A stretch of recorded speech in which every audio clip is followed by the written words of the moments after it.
Technology ने समय के साथ हमारी दुनिया और जीवन शैली को मौलिक रूप से बदल दिया है। यह वायु प्रदूषण के खिलाफ लड़ाई में एक महत्वपूर्ण उदाहरण हो सकता है। तो कैसे इससे लगातार बढ़ रहे वायु प्रदूषण को कर सकते हैं कंट्रोल। पिछले 10 सालों से ग्लोबल वार्मिंग और गंभीर मौसम परिवर्तन की बढ़ती चिंताओं का हमारे ग्रह पर प्रतिकूल प्रभाव पड़ रहा है। गवर्नमेंट ऑफिशियल्स के अनुसार 1901 और 2022 के बीच अप्रैल 2022 भारत में अब तक का तीसरा सबसे गर्म महीना था। हालांकि यह ध्यान रखना महत्वपूर्ण है कि तापमान में साल दर साल वृद्धि जारी रहने की संभावना है। जलवायु परिवर्तन में प्रमुख योगदान देने वालों में से एक वायु प्रदूषण भी है। शहरीकरण और इंडस्ट्रियलाइजेशन में तेजी से वृद्धि के साथ प्रदूषण में वृद्धि हुआ है, जिससे हवा जहरीली हो गई है।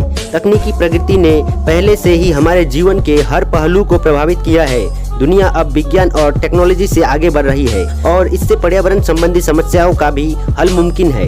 तो हवा को साफ सुथरा बनाए रखने में ये उपाय आ सकते हैं बेहद काम। ग्रीन पीस की रिपोर्ट के अनुसार भारत को एयर क्वालिटी की निगरानी के लिए कम से कम 4000 वायु नियंत्रण स्टेशनों की आवश्यकता है। अगर हम वायु प्रदूषण को कम करने की दिशा में काम करना चाहते हैं तो हमें पहले यह समझना होगा कि इसके कारण क्या है। हम परिवहन, आग निर्माण, जनसंख्या घनत्व आदि से उत्पन्न प्रदूषण सहित टेक्नोलॉजी संचालित समाधानों को नियोजित करके वायु गुणवत्ता का एक व्यवस्थित मूल्यांकन प्राप्त कर सकते हैं। इसके साथ सशस्त्र लक्षित समाधानों को चलाने की दिशा में हम काम कर सकते हैं। भारत को अपने वास्तविक समय के निगरानी नेटवर्क का उपयोग दीर्घकालिक पैटर्न की पहचान करने और एक हाइब्रिड रणनीति को लागू करने के लिए करना चाहिए, जो एक क्षेत्र और प्रदूषण के जोखिम को ट्रैक करने के लिए सस्ते सेंसर के साथ उपग्रह निगरानी को जोड़ता है। यद्यपि यह तकनीक पर्यावरण से वायु प्रदूषण को सीधे कम या दूर नहीं करता है, यह वायु प्रदूषण नियंत्रण प्रणाली में एक महत्वपूर्ण भूमिका निभाता है।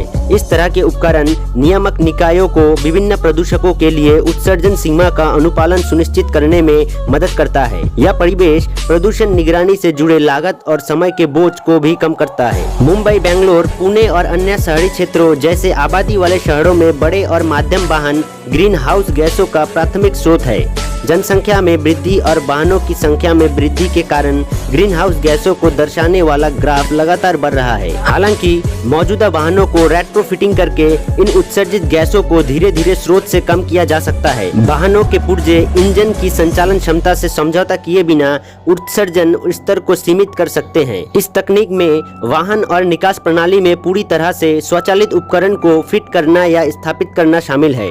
जब भी वाहन अपनी निकास प्रणाली के माध्यम से गैस का उत्सर्जन करता है तो यह सज्जित उपकरण स्वच्छ हवा को बनाए रखने के लिए जहरीली गैस और पार्टिकुलेट मैटर को 90% तक फिल्टर करने में सहायता करते हैं। इसके अलावा आउटपुट से एकत्रित पार्टिकुलेट मैटर जो पाउडर के रूप में होता है एवं एक कंटेनर में संग्रहित किया जाता है और पेंट या स्याही बनाने के लिए कच्चे माल के रूप में इस्तेमाल किया जा सकता है। सौर ऊर्जा बिजली के विकल्प के रूप में किसी भी शहरी शहर या मौजूदा ऊर्जा जरूरतों को पूरा कर सकता है। सौर ऊर्जा ने प्रति व्यक्ति ऊर्जा खपत को कम करके न्यूनतम ग्रीन हाउस गैस उत्सर्जन के साथ पर्यावरण स्वच्छ रखने में बहुत योगदान किया है। शहरी और कम आय वाले क्षेत्रों में जहां विद्युत ऊर्जा के लिए जरूरी चीजें बहुत ही सीमित है, सक्रिय रूप से संयुक्त उद्यमों के माध्यम से सौर ऊर्जा परियोजनाओं की स्थापना से अक्षय और स्वच्छ ऊर्जा तक पहुंच बढ़ सकता है। हरित ऊर्जा का उपभोग करके हम सौर ऊर्जा पर स्विच करके अपनी दुनिया की रक्षा कर सकते हैं। वायु प्रदूषण के मुद्दों के लिए संगठनों और व्यक्तियों को एक साथ आने और सहयोगात्मक रूप से काम करने की